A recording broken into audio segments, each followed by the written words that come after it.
All right, welcome to Random Guitar Battles. We're getting down to the end here. This is the final four, and this is a huge matchup between Jimmy Page and Alex Lifeson. Now, there's some really interesting history here. Jimmy Page was almost knocked out of the running by Eddie Van Halen, and I left him in as an alternate as we moved into the final rounds, and he was able to scrape his way back in, and now here he is in the final four against Alex Lifeson, who I never expected to even see reach the top 10. So even though he's one of my favorite guitarists, I always just expected Alex would shake out somewhere in the middle because he's not as well known as a lot of the other guys. But we've had an incredible turnout for the polls. We've had a lot of discussions. We've got a ton of really informed, highly aware viewers. A lot of them are clearly guitar players themselves, so we're getting a great response. So what I'm going to do here is just give a few points on both of these already extremely well-known icons, and then you guys vote in the poll, and then we're going to eventually get down to our final two. So with Jimmy Page, the basic idea is that he set the archetype for the rock guitarist. He set the look, the sound, the role of the guitarist within the band, and he also introduced what I would call like a synthesis of acoustic and electric music that didn't really exist before. They were on totally separate sides of the fence for the most part, and he just brought them together effortlessly. Everyone followed in his footsteps, and for that reason he cast just about the biggest shadow of any rock guitar player in history, other than maybe Jimi Hendrix. So the other thing is, Page is well known as a songwriter. Now there's a lot of issues with his borrowing and outright plagiarism, but his songwriting is among the top of the 70s era classic rock bands in terms of his range, his understanding of how elements of a song go together, and his ability to experiment without losing a mainstream audience. And then I've mentioned this with other guitarists before, and I really don't think you can sell this one short at all. Page has an incredible joy, an incredible passion for the guitar.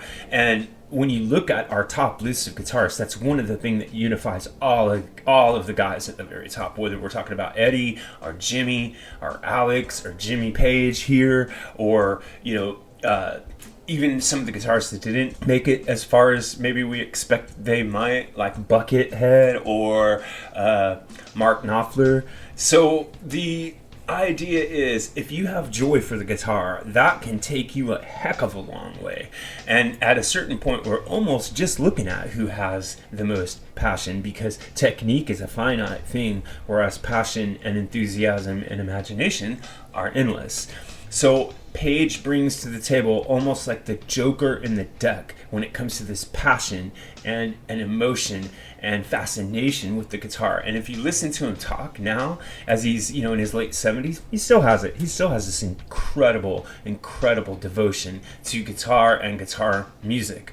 All right, so with Alex is a disciple of Jimmy Page. If there were no Jimmy Page, there would be no Alex Lifeson. You can go back to listen to All the World's a Stage and hear Alex doing his Jimmy Page impression with a violin bow. You can listen to just about any song on the first Rush album and hear a Jimmy Page influence, and you can hear a clear Pagey influence on Alex's acoustic guitar playing. But with that said, Alex did develop his own voice, and by the time you get to like Permanent Waves, even Farewell to Kings, and especially Moving Pictures and anywhere past that, he's not sounding like Page at all. He's leaving Jimmy Page far behind in terms of his own discovery of the guitar. He becomes a much more nuanced player and a much more sound effect reliant player. I'm not saying he's an effects player like the Edge. I'm saying that in order to flesh out Rush's sound, it was necessary for Alex to master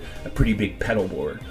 Another thing with Alex is he has a much stronger classical guitar influence than Page, although not as strong as someone like Randy Rhoads. I think that Alex only took classical guitar for a short period of time. I think his teacher was killed in a motorcycle accident, and then being on the road made it hard for him to keep up.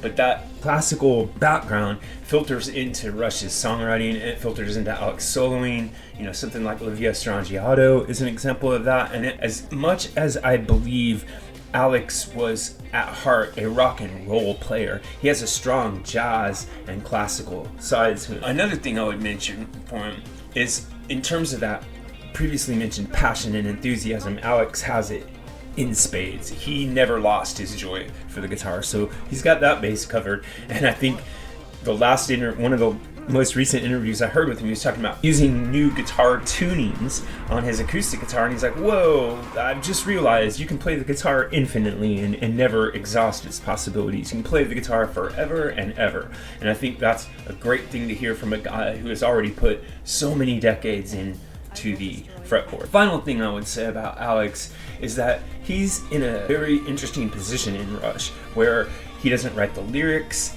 He is a contributor, but not the primary songwriter, so he has to add his guitar to basically Geddy's songs and Neil's lyrics. Now, let's reflect on that for a minute, because Alex's guitar is always commenting on Neil's lyrics and commenting on Geddy's compositions. And even when there's no lyrics, if you take a song like Malignant Narcissism and you see that Geddy and Neil worked that song up basically from its foundation without Alex, and then he came in and at the last minute and put his sounds on it, it's fascinating to see the way he responds to them. And this is sort of what he's been doing throughout Rush's career, and he has a great character to his musicianship that comes through as clear as Pagey's, even though it's completely different. So those are my points on those two guitar players, and what's really important is what you think. So remember to vote in the poll and like and subscribe. Thanks a lot.